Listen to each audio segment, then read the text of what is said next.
Bonjour et bienvenue à l'église La Rencontre. Hey, à La Rencontre, il y a une place pour toi. Oui, bien sûr. Et prendre une Bible, prendre un café et d'être prêt pour une prédication, on sait que cette prédication va toucher ton cœur. Absolument, je vous laisse pour regarder les prédications et soyez bénis. Bonjour à tous, et je suis très honorée et très reconnaissante d'être parmi vous. Et avant de commencer en fait mon message, j'aimerais préciser un point super important. Tout le long de cet été, nous sommes dans une série C'est vrai ou faux, l'enseignement. Et en fait, mon intention n'est pas de vous convaincre. Déjà de base. Je vais partager simplement le message que Dieu a déposé sur mon cœur pour vous, Église La Rencontre. Et l'objectif, en fait, c'est toujours de mieux connaître qui est Dieu à travers sa parole. Et voici mon point, en fait. Surtout, ne vous contentez pas de ce qu'un orateur ou de ce qu'un pasteur peut vous dire. Il est important que vous puissiez prendre le temps de sonder les Écritures par vous-même, de demander à Dieu de vous guider et de demander au Saint-Esprit de vous inspirer dans sa vérité. Parce qu'en fait, notre référence, c'est pas par rapport à la parole d'un homme, mais c'est par rapport à ce que Dieu dit dans sa parole. Amen. Donc, prenez des notes, ouvrez vos Bibles et vraiment disposons nos cœurs pour ce que Dieu va nous révéler aujourd'hui. Je vais prier. Merci Seigneur pour ta parole. Merci parce qu'elle est belle, parce qu'elle est riche. Elle touche encore les cœurs aujourd'hui, Seigneur. Seigneur, prends toute la place, Seigneur, et que cette parole puisse vraiment avoir un impact, qu'on puisse vraiment la comprendre et aussi pouvoir l'appliquer, Seigneur. Dans le nom de Jésus. Amen. Alors, on est en avril 2026. Et Manu, en fait, il me partage le thème de la série de cet été. C'est vrai ou faux, l'enseignement. Et quand il me partage le thème, ça m'a fait peur déjà de base. Et en fait, j'étais pas du tout inspirée. C'était le vide total. Quand j'ai commencé un peu à prier, à demander à Dieu, à lire la Bible, etc., j'ai commencé à chercher, fouiller, tourner dans tous les sens. Dans tous les sens, je vous avoue, mais j'avais rien. Et plus les jours passaient, et plus ça a commencé un peu à me stresser. Donc du coup, je vais voir Manu et je lui dis que j'ai rien. Et il me propose tout un listing de thèmes, etc. En fait, ces thèmes, ils m'ont plus fait peur qu'autre chose. Donc voilà, et du coup, j'avais rien. Et à côté, t'as Olivier M qui est là et qui me dit « Mais oui, Titu, t'as qu'à faire ça, point 1, point 2, point 3. » Et moi, je le regarde et je vais pas vous dire ce qui s'est passé dans ma tête. C'était très gentil pourtant. Et en fait, pour blaguer, je lui dis « Eh ben oui, Olivier, t'as qu'à t'as qu'à prêcher à ma place. » Et là, il a une réaction, il a les yeux grands ouverts, il ouvre et il a les mains ouvertes comme ça, et fait « Ah non, moi je prêche pas. » Et quand je rentre chez moi, j'ai un peu réfléchi. Je me suis passé la scène en boucle comme ça, et je me suis dit mais pourquoi en fait il a réagi comme ça? Pourquoi en fait qu'est-ce qu'on mettait derrière le mot prêcher? Et est-ce que on a l'impression est-ce que prêcher est réservé à quelques personnes? Et je me suis demandé est-ce que c'était vrai? Est-ce que c'est faux? Alors voici maintenant mon message. C'est vrai ou faux? Est-ce que tous les chrétiens sont appelés à prêcher?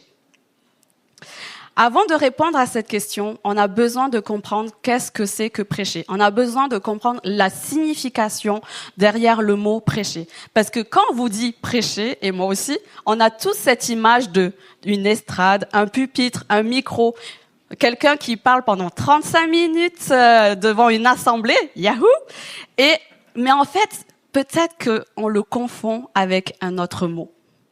Donc, on va voir dans la Bible, dans Matthieu 4:23, il est écrit « Jésus parcourait toute la Galilée, enseignant dans les synagogues, prêchant la bonne nouvelle du royaume et guérissant toute maladie et toute infirmité parmi le peuple. » Et on voit dans ce verset qu'il distingue deux actions. Jésus enseignait et Jésus prêchait.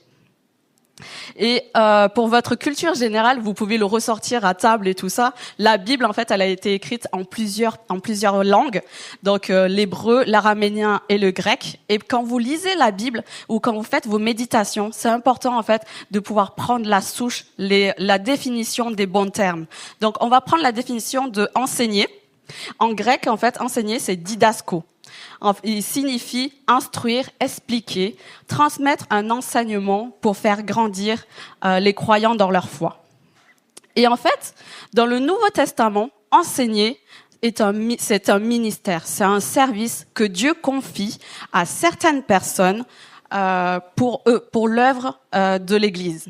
Paul, il explique dans Éphésiens 4, 11, 12, c'est lui, donc c'est Dieu, qui a donné les uns comme apôtres, les autres comme prophètes, les autres comme évangélistes, les autres comme pasteurs et enseignants, pour le perfectionnement des saints en vue de l'œuvre du ministère et de l'édification du corps de Christ. On voit ici qu'en fait, Dieu ne confie pas le même ministère à chacun. Dieu appelle des personnes pour être des pasteurs, enseignants et autres services, mais ici, le but, en fait, ce n'est pas de mettre une personne en avant. C'est toujours pour édifier, pour encourager l'Église.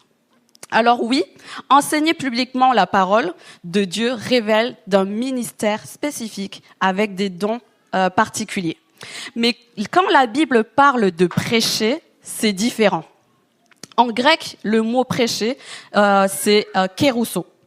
Kérousso, ça veut dire proclamer comme un héros, annoncer une bonne nouvelle. Et on peut voir aussi que l'accent n'est pas mis sur la personne, l'accent n'est pas mis sur le don, mais l'accent ici il est mis sur le message que le héros porte. Et à l'époque, il n'y avait pas Internet, il n'y avait pas de télévision, il n'y avait pas les infos, il n'y avait pas Hugo Décrypte pour vous donner toutes les infos.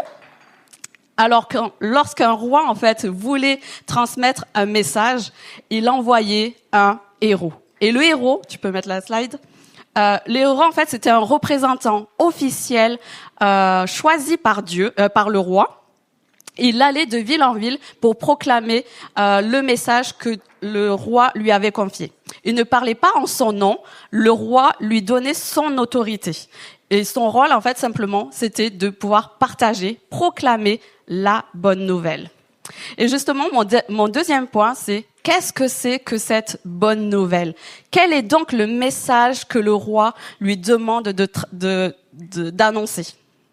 Parce qu'en fait, un héros, il n'annonce pas n'importe quoi. Un héros, il annonce une nouvelle. Et imaginez, en temps de guerre, plusieurs sont partis à la guerre, le peuple, lui, il attend, des familles sont inquiètes, personne, en fait, ne sait qui a vraiment gagné ou perdu. Alors, et à ce moment-là, au loin, tu vois une personne, peut-être sur son cheval, qui descend de la colline et qui vient sur la place publique et il vient et tout le monde s'arrête. Le silence complet. Et le héros vient et proclame « Bonne nouvelle, le roi a remporté la victoire ». Et en une seule annonce, tout change. La peur laisse place au soulagement, à la paix. Les pleurs deviennent des cris de joie. Et ceux qui pensaient que tout était perdu commencent à se relever et à voir l'avenir plein d'espoir. Pourquoi? Parce que le roi a gagné. Et le mois dernier, c'était la Coupe du Monde de foot. Et je vous avoue, moi, je suis pas du tout foot. Je savais même pas qu'il y avait la Coupe du Monde. Parce que je regardais pas les infos à ce moment, Hugo Décrypte à ce moment-là, mais j'ai appris que c'était la Coupe du Monde. Et le seul match que j'ai regardé à fond, c'était la demi-finale, France-Espagne.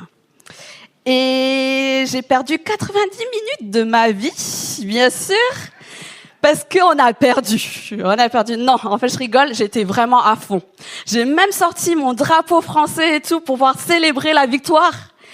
Mais très vite, je suis passée de l'enthousiasme, de l'excitation à la déception et la frustration.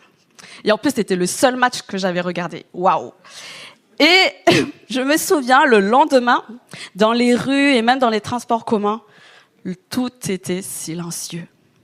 Les têtes étaient baissées et on voyait les visages fermés. On voyait la déception sur tout le monde. Et au milieu de tout ça, tu vois un gars avec son maillot espagnol, bien sûr, qui marche comme ça, la tête haute, et qui marche avec le sourire et tout ça, et presque il te dit « hola ». Mais voilà. Et parce que oui, une victoire, ça se voit. Une victoire change notre attitude, change notre mentalité, change nos pensées, notre façon de marcher. La victoire, elle change la vie de ceux qui la remportent. Et en fait, il existe une victoire bien plus grande que toutes les victoires qu'on peut célébrer ici-bas. Une victoire qui libère, victoire qui brise les chaînes, une victoire qui transforme des vies. Et cette victoire, c'est la victoire de Jésus sur la croix. On va voir dans Colossiens 2, versets 13 à 15. « Vous qui étiez morts en raison de vos fautes et de l'incirconcision de votre corps, il vous a rendus à la vie avec lui. Il nous a pardonné de toutes nos fautes. Il a effacé l'acte rédigé contre nous qui nous condamnait par ses prescriptions. Il l'a annulé en le clouant en la croix. Il a ainsi dépouillé les dominations, les autorités et les a donné publiquement en spectacle en triomphant d'elle à la croix. » Amen. Alors que nous étions loin de lui, dans son amour, Dieu a envoyé Jésus pour prendre nos fautes, pour prendre notre condamnation et les clouer à la croix. Jésus est mort à la croix, mais 3 jours plus tard, il est ressuscité. Il a vaincu les péchés, il a vaincu la mort, il a vaincu Satan et il nous a ouvert le chemin vers le Père. Jésus a remporté la victoire. Yes! Par sa victoire, des vies sont transformées. Par sa victoire, des vies sont restaurées. Par sa victoire, des vies sont rachetées. Et une bonne victoire, une bonne nouvelle, on l'annonce. Une bonne nouvelle, on la célèbre. On peut pas garder la bonne nouvelle que pour nous. On a envie de la partager, on a envie de la raconter. Pourquoi? Parce que plusieurs, malheureusement, beaucoup vivent comme si ils étaient encore comme si la guerre n'était pas encore terminée. Ils vivent encore dans la captivité comme des prisonniers. Ils continuent à mener des combats qui n'ont pas lieu d'être. Et beaucoup vivent dans l'ignorance. Ils ne savent pas que la guerre a été remportée. Ils ne savent pas que le roi a remporté la victoire. Et justement, c'est ce qui nous amène à mon 3e point. Pourquoi cette bonne nouvelle doit être annoncée? Parce que le monde a besoin de l'entendre. Regardons autour de nous. Il y a plein de guerres, la famine, la sécheresse, les familles brisées, des enfants qui grandissent dans la peur. Il y a des trahisons, du rejet, il y a de la solitude, des jeunes qui se suicident parce qu'ils ne savent pas pourquoi ils vivent encore sur cette terre. Le monde souffre et derrière chaque souffrance, il y a un cœur qui cherche une solution. Il y a encore un cœur qui cherche des réponses. Ils cherchent un sens à leur existence. Ils cherchent la paix, l'amour, la guérison, l'espoir. Parce qu'ils ont soif de quelque chose de plus. Parce qu'ils vont chercher des réponses dans différents domaines.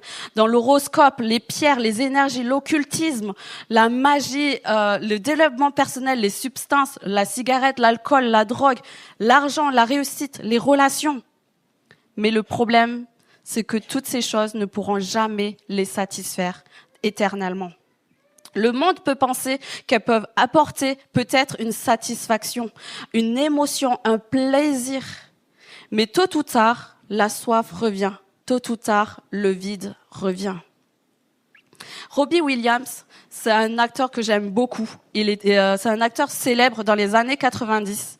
Il a joué dans les films les plus populaires, Jumanji, Madame Doubtfire, Hook. Alors qu'il était au plus haut de sa carrière, il avait tout pour lui. Mais il s'est donné la mort le 11 août 2014. Robbie Williams a lutté toute sa vie contre la dépendance, contre la drogue, l'alcool et la dépression. Et derrière son sourire se cachait une grande souffrance. Il y a une citation que Robbie Williams a dit. Il a dit « Je pense que les gens les plus tristes font toujours de leur mieux pour rendre les gens heureux. Parce qu'ils savent ce que c'est que de se sentir absolument sans valeur et ils ne veulent que que personne d'autre se sente comme ça. Et quand j'ai lu cette phrase, mon cœur s'est senti lourd. Parce que derrière ces mots, on entend toute la souffrance d'un homme. Saint Augustin a écrit « Tu nous as fait pour toi, Seigneur, et notre cœur est sans repos tant qu'il ne demeure en toi. » Parce que derrière chaque visage, derrière chaque souffrance, derrière chaque recherche, il y a des personnes qui ont besoin d'entendre parler de la bonne nouvelle. Il y a des personnes qui ont besoin d'entendre parler de Jésus. Aujourd'hui, vous me diriez, mais parler de Jésus au monde semble de plus en plus difficile parce que le monde rejette Jésus. Mais si on creuse ce que ces personnes rejettent, ce n'est pas vraiment Jésus lui-même. C'est l'image qu'elles se sont construites de lui. Certaines personnes ont été blessées par des personnes religieuses. D'autres ont grandi dans une foi avec la peur ou la culpabilité. Des personnes pensent que le christianisme, c'est qu'une liste de règles ou d'interdits. Avec des scandales de certaines institutions, beaucoup ont fini par rejeter Jésus sans vraiment même chercher qui à le connaître personnellement. Voilà pourquoi la bonne nouvelle doit être prêchée, pour révéler le vrai cœur de Dieu manifesté en Jésus-Christ. Jésus, c'est celui qui accueille. Jésus, c'est celui qui pardonne. C'est celui qui relève. C'est celui qui guérit. Jésus, c'est celui qui aime et c'est celui qui a donné sa vie. Et Paul nous pose cette question pour nous interpeller. Dans Romains 10, 14, « Mais comment donc feront-ils appel à celui en qui ils n'ont pas cru? Comment croiront-ils en celui dont ils n'ont pas entendu parler? Et comment entendront-ils parler de lui si personne ne l'annonce? » Autrement dit, comment entendront-ils parler de Jésus si personne ne parle de lui? Comment découvriront-ils son cœur, son amour, si personne ne leur montre? Ce qui nous amène à mon 4e point. Qui Dieu envoie-t-il pour annoncer la bonne nouvelle? Qui sont les héros de Dieu? Parce que le monde a besoin d'entendre la bonne nouvelle. Dans son amour, Dieu envoie encore des héros. Christine, elle a grandi avec un sentiment de rejet, un sentiment d'exclusion toute sa vie. Alors qu'elle était adolescente, elle a quitté sa famille, elle a fui et elle s'est retrouvée dans la rue. Et elle a sombré dans la drogue, dans la violence et dans la solitude. Un jour, alors qu'elle était au plus bas, elle était complètement désemparée. Elle s'assoit sur un trottoir en attendant juste la mort. Et ce jour-là, il y a 2 jeunes qui passent devant elle. Ils continuent leur chemin, mais ils sentent qu'ils doivent venir parler de la bonne nouvelle à Christine. Ils reviennent et ils lui parlent de Jésus. Et à partir de cette rencontre a marqué le début d'une nouvelle vie. Elle a quitté la rue, elle a quitté la drogue et elle s'est reconstruite. Elle a compris, elle a connu le vrai amour. Dieu l'aime et que Dieu l'aime. Dieu était le seul à pouvoir combler le vide dans son cœur. Christine avait besoin d'entendre parler de la bonne nouvelle. Dans Marc 16, versets 15 à 20, c'est Jésus qui parle. Il dit « Allez par tout le monde et prêchez la bonne nouvelle à toute la création. Celui qui croira et qui sera baptisé sera sauvé. Mais celui qui ne croira pas sera condamné. Voici les miracles qui accompagneront tous ceux qui auront cru en mon nom. Ils chasseront des démons. Ils parleront de nouvelles langues. Ils saisiront les serpents. Et s'ils boivent quelques breuvages mortels, ils ne feront pas de mal. Ils imposeront les mains aux malades et les malades seront guéris.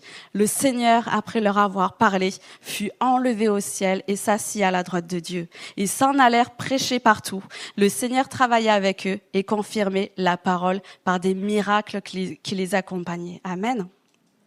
Remarquez bien ici que Jésus, il s'adresse non pas, il dit pas « Allez, vous qui êtes pasteurs, allez, vous qui êtes super orateurs, allez, vous qui avez fait des écoles bibliques ».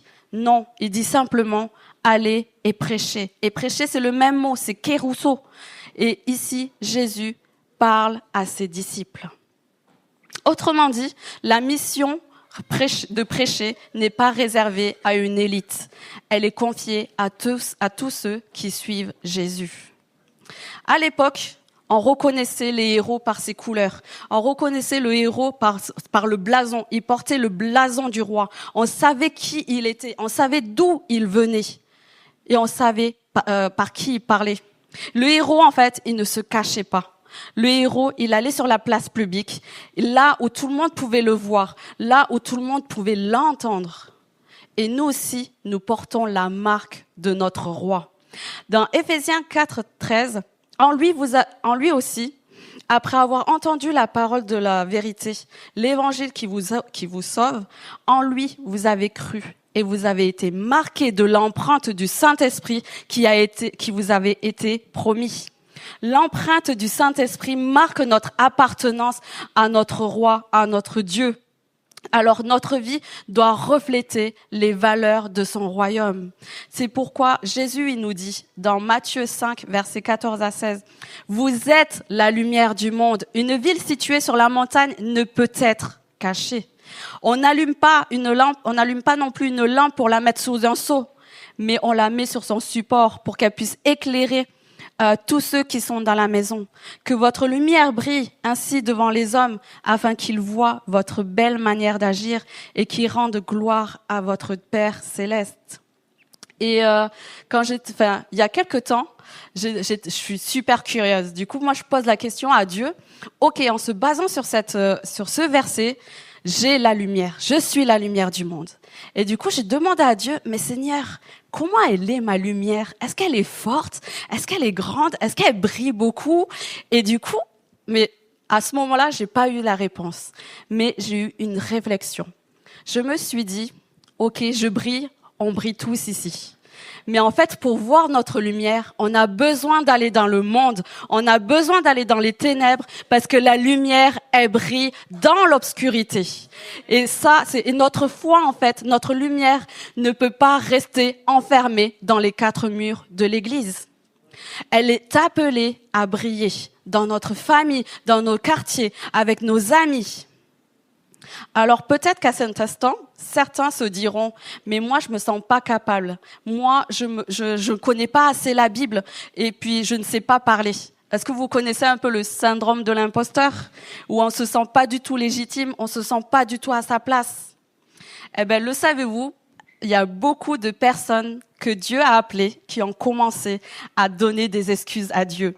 Moïse, il dit, mais qui je suis, moi, pour aller parler à Pharaon? Je t'en prie, Seigneur, je ne suis qu'un homme qui a la parole facile.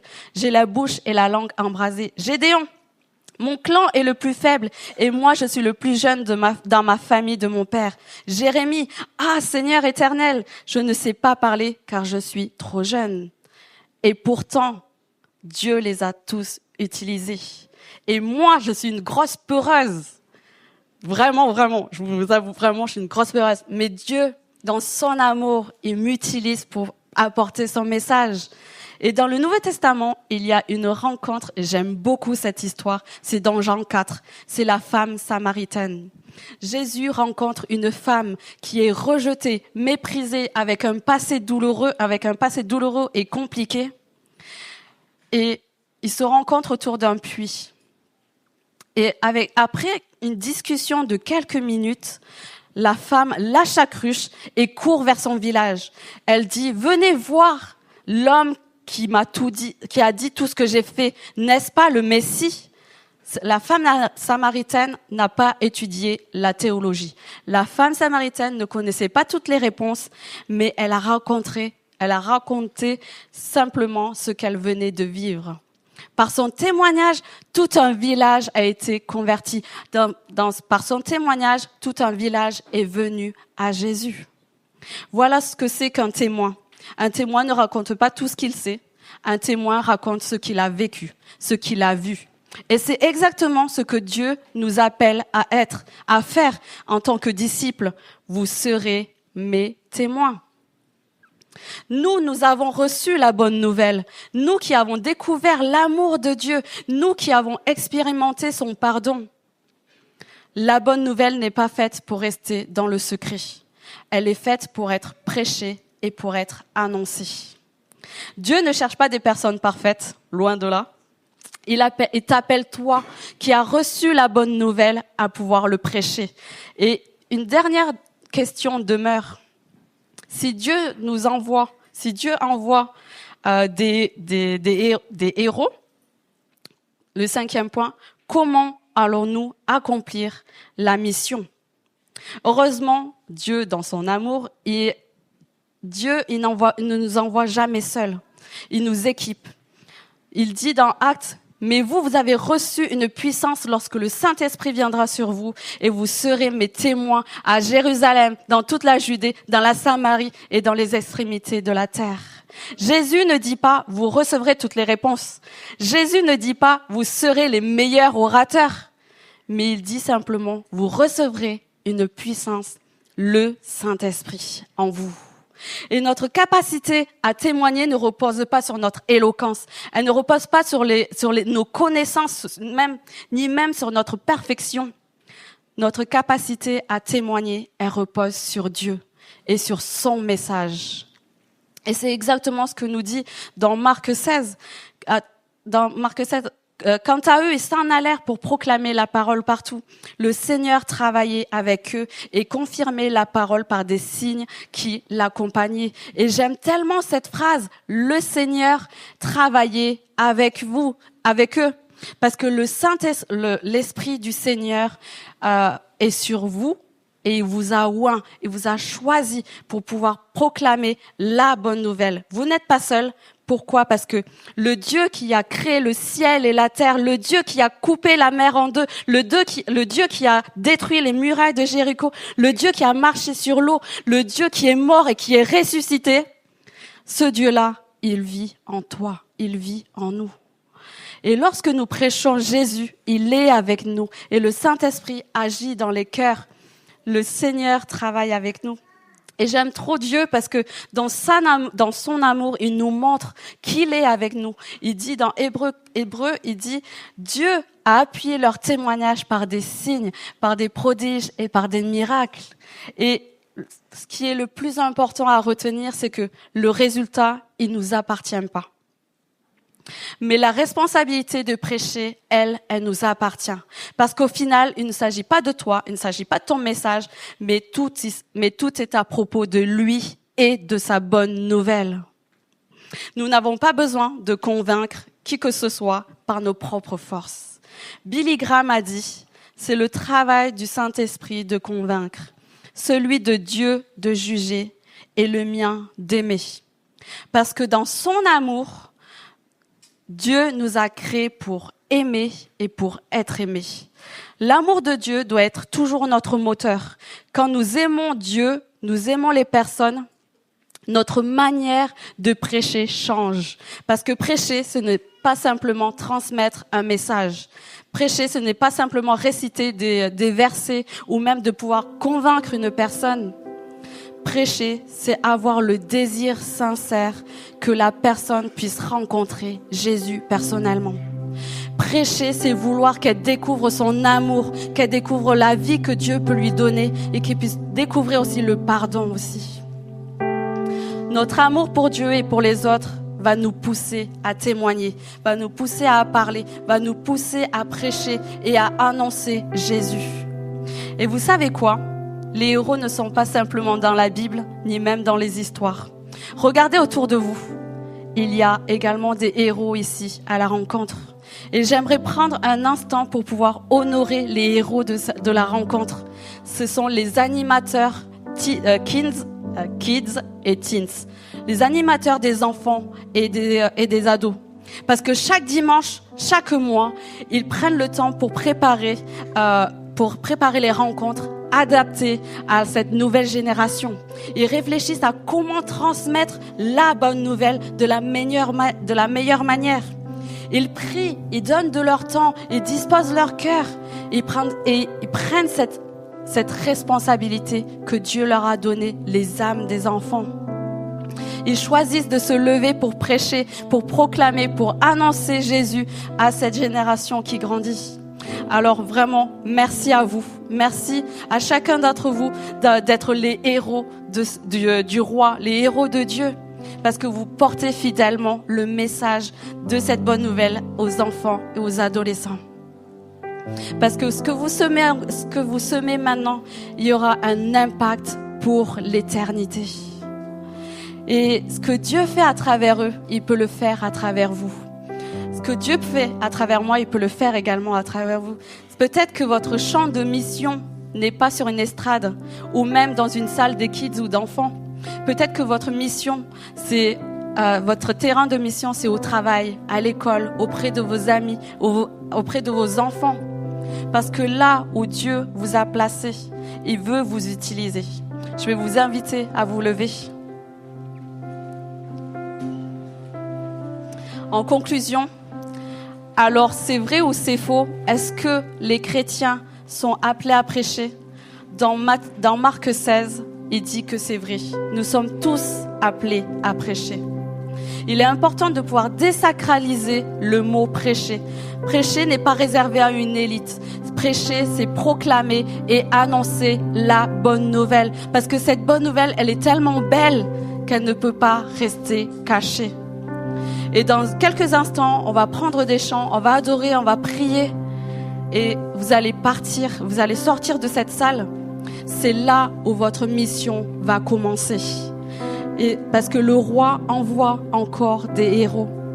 Alors peut-être que la question que je vous pose aujourd'hui, ce n'est pas est-ce que je me sens capable de prêcher, mais c'est plutôt vers qui Dieu m'envoie pour pouvoir partager la bonne nouvelle. Quel est mon terrain de mission? Vers qui autour de moi n'a pas encore entendu parler de la bonne nouvelle? Et n'oubliez pas, les résultats ne nous appartiennent pas, mais nous sommes responsables de pouvoir prêcher la bonne nouvelle. Alors prêchons, prêchez, proclamez, annoncez la bonne nouvelle. Et regardez vos pieds. La Bible dit qu'ils sont beaux les pieds de ceux qui annoncent la bonne nouvelle. Amen. Et il dit aussi dans Josué que tout lieu qui foulera la pente de nos pieds, je vous le donnerai. Dieu nous donne les territoires. Dieu est vainqueur. Il a gagné la guerre. Donc, brillons pour le roi des rois. Annonçons la bonne nouvelle au monde. Et j'espère que tu étais vraiment touché par la prédication aujourd'hui. Vraiment, ici à la rencontre, il y a une place pour toi. Ouais, et si tu souhaites rester connecté avec nous ici à l'église, tu peux rejoindre les groupes de WhatsApp, le Instagram et tout. Et cette code, c'est juste en bas. Tu peux flash les codes et rejoindre nous. C'est ça. Et on a une valeur ici à notre église, c'est la générosité. Si tu souhaites le suivre nous et donner les choses aujourd'hui, merci, il y a un scan code pour ça. Tu vas faire ça et on est vraiment remerciement pour votre générosité. Ouais, et on espère que tu passes une bonne semaine, un bon moment et à la prochaine. Soyez bénis.